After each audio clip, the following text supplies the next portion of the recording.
Красная церковь.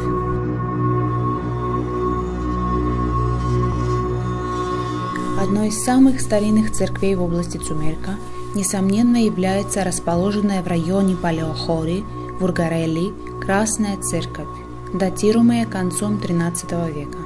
Своим названием она, вероятно, обязана красному цвету кирпичей, украшающих наружные стены строения, образуя орнамент в виде меандра и зубчатые полосы. Церковь посвящена Рождеству Богородицы и построена в стиле кросс-квадрат. Фрески, сохранившиеся до наших дней в крайне малом количестве, выполнены, согласно надписи, в 1295-1296 годах.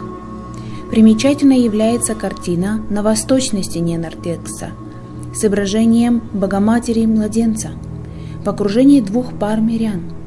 Ими являются Иоаннис Дзимикис с супругой Анной и протостратор Феодорос Дзимикис с супругой Марией, за средства которого были выполнены фрески.